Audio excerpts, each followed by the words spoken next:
إن الحمد لله نحمده ونستعينه ونؤمن به ونتوكل عليه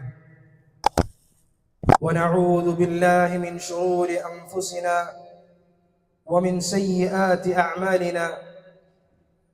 من يهده الله فلا مضل له ومن يضلل فلا هادي له، وأشهد أن لا إله إلا الله وحده لا شريك له، وأشهد أن محمدًا عبده ورسوله أرسله بالهدى ودين الحق ليظهره على الدين كله ولو كره المشركون. اللهم صل على محمد وعلى آل محمد كما صليت على إبراهيم وعلى آل إبراهيم إنك حميد مجيد. أعوذ بالله من الشيطان الرجيم. بسم الله الرحمن الرحيم. يا أيها الذين آمنوا اتقوا الله حق تقاته ولا تموتن إلا وأنتم مسلمون. يا أيها الناس اتقوا ربكم الذي خلقكم من نفس واحدة وخلق منها زوجها وبث منهما رجالا كثيرا ونساء، واتقوا الله الذي تساءلون به والأرحام إن الله كان عليكم رقيبا. يا أيها الذين آمنوا اتقوا الله وقولوا قولا سديدا يصلح لكم أعمالكم ويغفر لكم ذنوبكم، ومن يطع الله ورسوله فقد فاز فوزا عظيما.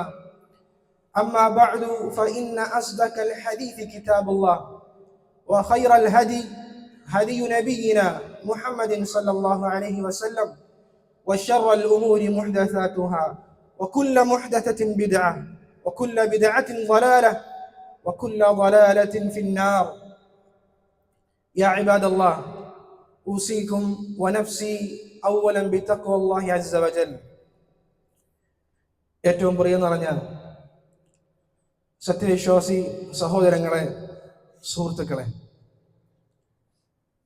പ്രപഞ്ചനാഥനായ റബ്ബ് സുബ്ഹാനഹു വ തആലയുടെ നിയമനിർദ്ദേശങ്ങൾ ജീവിതത്തിൻ്റെ അവസാനം വരെ ഒന്നൊഴിയാതെ കാത്തു സൂക്ഷിക്കണമേ എന്ന് ആമുഖമായി നിങ്ങളെ ഉണർത്തുകയാണ്. റസൂലുള്ളാഹി സ്വല്ലല്ലാഹു അലൈഹി വസല്ലമയുടെ എല്ലാ ഖുതുബയിലെയും ആ വസിയത്ത്, ആ സുന്നത്തിനെ അനുധാവനം ചെയ്തുകൊണ്ട് നിങ്ങളെയും അള്ളാഹുവിന്റെ മാർഗത്തിൽ വസിയത്ത് ചെയ്യുകയാണ്. അള്ളാഹു സുബ്ഹാനഹു വ തആല രഹസ്യത്തിലും പരസ്യത്തിലും റബ്ബിനെ പേടിച്ച് സൂക്ഷിച്ച് ജീവിക്കുന്ന അവന്റെ നല്ല ദാസന്മാരുടെ കൂട്ടത്തിൽ അള്ളാഹു നമ്മളെല്ലാവരെയും ഉൾപ്പെടുത്തി അനുഗ്രഹിക്കുമാറാകട്ടെ. പ്രിയപ്പെട്ട സഹോദരങ്ങളെ, അടുത്ത വെള്ളിയാഴ്ച നമ്മൾ വിശുദ്ധ റമദാനിലായിരിക്കും. ഇൻഷാ അല്ലാഹ് അള്ളാഹുവിനുള്ള തൗഫീഖ് നമുക്ക് എല്ലാവർക്കും നൽകട്ടെ. നമ്മൾ ആ റമദാനിന് മുന്നോടിയായിട്ടുള്ള ഒരുക്കങ്ങളിലാണ് നമ്മളെല്ലാവരും. നമ്മളെല്ലാ നല്ല കാര്യങ്ങൾക്കും വേണ്ടി ഒരുങ്ങുന്നത് പോലെ അതിനേക്കാൾ കൂടുതൽ നമ്മൾ ഒരുങ്ങേണ്ട ഒരു സമയത്താണ്, കൂടുതൽ ജാഗരൂകരാകേണ്ട ഒരു സമയത്താണ് നമ്മളുള്ളത്. കാരണം റമദാൻ എന്ന് പറയുമ്പോൾ നമ്മൾ മനസ്സിലാക്കേണ്ടത് ഒന്ന് നന്നായി നോക്കാം, ശ്രമിച്ചു നോക്കാം എന്ന് പറയേണ്ട മാസമല്ല റമദാൻ. ശ്രമിച്ചു നോക്കാം, പറ്റുമെങ്കിൽ നന്നാവാം എന്ന് പറയേണ്ട മാസമല്ല. നന്നാകൽ നിർബന്ധമാണ് റമദാനിൽ, മാറ്റം അനിവാര്യമാണ് റമദാനിൽ. അതാണല്ലോ റസൂലുള്ളാഹി സ്വല്ലല്ലാഹു അലൈഹി വസല്ലം പറഞ്ഞ ഹദീസിന്റെ ധ്വനിയും അതാണല്ലോ. ഒരാൾക്ക് ദഖല അലൈഹി റമദാൻ, റമദാൻ അവന് വന്നിട്ടും സുമ്മൻ സലഹ ഖബ്ല അൻ യുഗ്ഫറ ലഹു, അവന് ആ റമദാൻ കൊണ്ട് അവന്റെ പാപങ്ങൾ പൊറുക്കപ്പെടാതെ, ആ പാപങ്ങളെ കഴുകി വൃത്തിയാക്കാതെ റമദാൻ അവനിൽ നിന്നും പിരിഞ്ഞു പോവുകയാണെങ്കിൽ അവൻ റഗിമ അൻ ഫുറജിൻ, അവൻ നശിക്കട്ടെ എന്നാണ് റസൂലുള്ളാഹി സ്വല്ലല്ലാഹു അലൈഹി വസല്ലമയുടെ പ്രാർത്ഥന. അതിന്റെ അർത്ഥം റമദാൻ കഴിയുമ്പോൾ മാറ്റം നിർബന്ധമാണ്. ശ്രമിച്ചു നോക്കാം, കഴിയുമെങ്കിലും മാറി നോക്കാം, അങ്ങനെയല്ല, നിർബന്ധമാണ്, അനിവാര്യമാണ് എന്നാണ് അറിയിക്കുന്നത്. അതുകൊണ്ട് വളരെ ശ്രദ്ധിക്കേണ്ട ഒരു സമയത്താണ് നമ്മളുള്ളത്. ഇൻഷാ അല്ലാഹ് ഇന്നത്തെ ഖുതുബയിൽ നമ്മൾ റമദാനിന്റെ ഒരു ഷെഡ്യൂൾ, ഒരു പ്ലാൻ, നമ്മളെല്ലാ നല്ല കാര്യങ്ങൾക്കും നമ്മൾ ഒരു പ്ലാനും ഒരു തർത്തീബൊക്കെ കാണാറുണ്ട്. എങ്ങനെയാണ് റമളാൻ നമ്മൾ പ്ലാൻ ചെയ്യേണ്ടത് എന്നുള്ള ചെറിയൊരു രൂപമാണ് ഇൻഷാ അല്ലാഹ് ഈ ഖുത്ബയിൽ പറയാൻ ഉദ്ദേശിക്കുന്നത്. നമുക്ക് വ്യത്യസ്ത വൃതുകൾ ഉണ്ടാകും, വ്യത്യസ്ത പ്ലാനുകൾ ഉണ്ടാകും. എന്നാൽ മൊത്തത്തിലൊരു മുസ്ലിമിന്റെ ജീവിതത്തിൽ റമളാനിൽ അവൻ ശ്രദ്ധിക്കേണ്ട ചില പ്രധാനപ്പെട്ട കാര്യങ്ങളാണ് ഇൻഷാ അല്ലാഹ് തർത്തീബാക്കിയിട്ടുള്ളത്. നമ്മൾ ആ കാര്യങ്ങൾ നമുക്ക് കഴിയുന്ന കാര്യങ്ങൾ എക്സ്ട്രാ ചെയ്യാൻ കഴിയുമെങ്കിൽ ചെയ്യുക എന്നതാണ് ആമുഖമായി സൂചിപ്പിക്കാനുള്ളത്. ഒന്ന്, സഹോദരങ്ങൾ, നമ്മൾ ഇപ്പോൾ തന്നെ നല്ല നീയത്ത് റമളാനിന് മുന്നോടിയായി നമ്മൾ കരുതണം. ഞാൻ ഈ റമളാനിന് നന്നാകും, മാറും, ഉറപ്പാണ് എന്നൊരു തീർച്ചപ്പെടുത്തൽ, എന്നൊരു കരുതൽ, എന്ന ശക്തമായ നീയത്ത് നമ്മൾ ഇപ്പോഴേ കരുതേണ്ടതുണ്ട്. അല്ലാഹു സുബ്ഹാനഹു വ തആല ഈ ഉമ്മത്തിന് നൽകിയ ഒരു നിഅമത്താണ്, ഒരു ഓഫറാണ്. നീയത്ത് കൊണ്ട് എന്ത് ചെയ്യും? നമുക്ക് പ്രതിഫലം കിട്ടും. ഒരു നീയത്ത് കൊണ്ട് നമ്മൾ ചെയ്തില്ലെങ്കിൽ പോലും നല്ല നീയത്ത് കൊണ്ട് നമുക്ക് പ്രതിഫലം കിട്ടും. അതാണല്ലോ റസൂലുള്ളാഹി സ്വല്ലല്ലാഹി അലൈഹി വസല്ലം ഒരു ഹദീസിൽ പറഞ്ഞത്, ഇദാ മരിദൽ അബ്ദു ഔ സാഫറ, ഒരു വ്യക്തി അവൻ രോഗിയായി അല്ലെങ്കിൽ അവൻ യാത്രയിലാണ്, എന്നാൽ പോലും കുതിബ ലഹു മിനൽ അമലി മാ കാന യഅമലു ബിഹി, അവൻ സാധാരണ ദിവസങ്ങളിൽ അവൻ ചെയ്തിരുന്ന ആ പ്രതിഫലം അവൻ രോഗിയായാൽ, അവൻ യാത്രയിൽ അത് ചെയ്യാൻ പറ്റാതായാൽ, സ്ഥിരം ചെയ്യുന്നവനാണെങ്കിൽ അതുകൊണ്ട് അവന് പ്രതിഫലം കിട്ടുമെന്ന് റസൂലുള്ളാഹി സ്വല്ലല്ലാഹി അലൈഹി വസല്ലം പറഞ്ഞിട്ടുണ്ട്.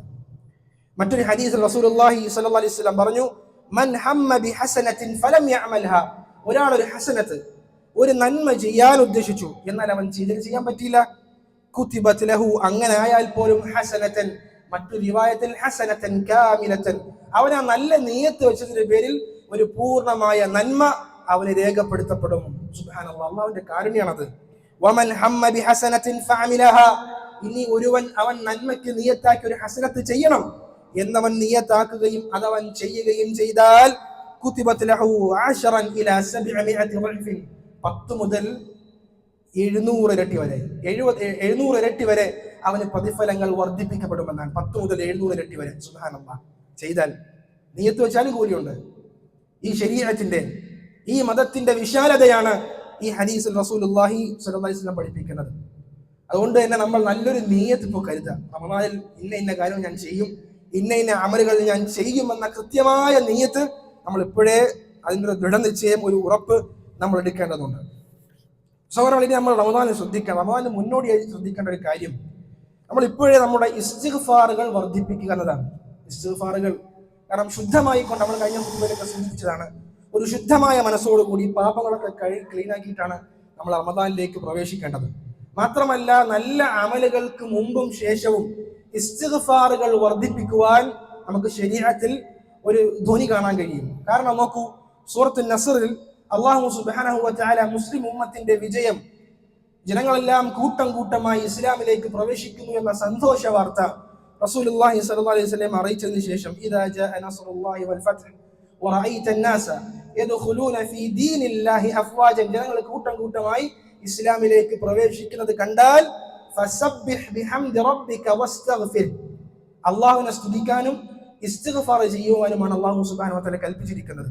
ഇതിൽ മുഫസ്സിരീങ്ങൾ പറഞ്ഞു, ഒരു നല്ല കാര്യം ചെയ്തു കഴിഞ്ഞാൽ, അല്ലെങ്കിൽ നല്ല കാര്യത്തെ പ്രതീക്ഷിച്ചാൽ നമുക്കിവിടെ ഇസ്തിഗ്ഫാർ വർദ്ധിപ്പിക്കൽ, ആ അമൽ ചെയ്യാൻ, ആ ത്വാഅത്ത് ചെയ്യാൻ, അല്ലാഹുവിനെ അനുസരിക്കാൻ അത് കാരണമാകും എന്ന് അറിയിച്ചിട്ടുണ്ട്. അതുകൊണ്ട് നമ്മുടെ നാവിൽ എപ്പോഴും അസ്തഗ്ഫിറുല്ലാഹ് അസ്തഗ്ഫിറുല്ലാഹ് എന്ന ദിക്ർ നമ്മൾ അത് ഇപ്പോൾ തന്നെ ആരംഭിക്കേണ്ടതുണ്ട്. അത് റമളാനിലും അത് കൂടുതൽ നമ്മൾ വർദ്ധിപ്പിക്കേണ്ടതുണ്ട്. റസൂലുള്ളാഹി സ്വല്ലല്ലാഹി അലൈഹി വസല്ലം ഹദീസിൽ തന്നെ 70 100 തവണയൊക്കെ റസൂലുള്ളാഹി സ്വല്ലല്ലാഹി അലൈഹി വസല്ലം ഇസ്തിഗ്ഫാർ വർദ്ധിപ്പിച്ചിരുന്നു എന്ന് കാണാൻ കഴിയുമല്ലോ. ആ സുന്നത്ത് നമ്മൾ ഇപ്പോഴേ തന്നെ ആരംഭിക്കേണ്ടതുണ്ട്. രണ്ടാമത്തെ ഒരു കാര്യം റമളാനിന് മുന്നോടി ഇപ്പോഴേ ചെയ്യേണ്ടത്, റമളാൻ നമുക്ക് ഇടക്കിടക്ക് എന്ത് ചെയ്യണം, ഈമാനൊന്ന്, റമളാൻ മൊത്തത്തിൽ നല്ലൊരു രൂപത്തിലായിരിക്കും, എന്നാൽ ഒന്നുകൂടി ഇടക്കിടക്ക് റമളാനിൽ ഒന്ന് ഈമാൻ വർദ്ധിപ്പിക്കാൻ വേണ്ടി ഏതെങ്കിലും ഒരു ഖുർആൻ ക്ലാസ്സോ ഏതെങ്കിലും ഒരു നല്ല ദർസുകളോ, അത് നമ്മൾ റമളാനിൽ, ഈ റമളാനിൽ ഈ ആയത്തിന്റെ, ഈ ഖുർആന്റെ തഫ്സീർ ക്ലാസ് അല്ലെങ്കിൽ തഫ്സീർ വായിക്കുകയാണെങ്കിൽ അങ്ങനെ ഒരു ക്ലാസ് നമ്മൾ കാണുക. ഈ റമളാനിൽ നമ്മളത് ഒരു സമയം നിശ്ചയിച്ച് ആ ക്ലാസ്സുകൾ, ഈ സൂറത്തിന്റെ തഫ്സീർ നമ്മൾ കേട്ട് തീർക്കും എന്നൊരു നിയത്ത് നമ്മൾ കരുതുക. കാരണം ഇടക്കിടക്ക് നമ്മൾ ഇൽമിയായി വളരുമ്പോഴാണ് നമുക്ക് ഈമാൻ കൂടുക. നമുക്ക് സാധാരണ ഒരു പ്രഭാഷണവും ഒരു ഹദീസ് ക്ലാസ്സൊക്കെ കേൾക്കുമ്പോൾ ഈ ഈമാൻ ഉണ്ടാവുമല്ലോ, അത് പെട്ടെന്ന് പോവുകയും ചെയ്യും. അത് കാരണം എന്താണ്? ഇൽമു വർദ്ധിക്കുന്നില്ല.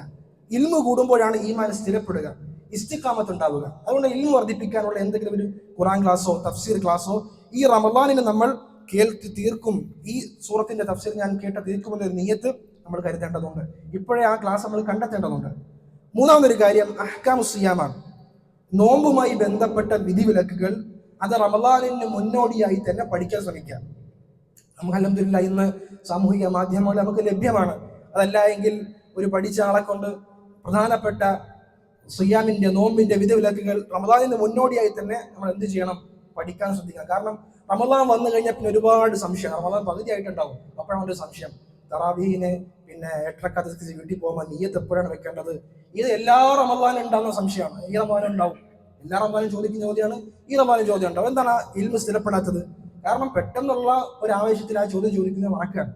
അപ്പൊ ആ ഇൽമിനെ സ്ഥിരപ്പെടുത്തുന്ന സിയാവുമായി ബന്ധപ്പെട്ട നോമ്പുമായി ബന്ധപ്പെട്ട വിധിവിലക്കുകൾ, സ്ത്രീകൾ ശ്രദ്ധിക്കേണ്ട കാര്യങ്ങൾ.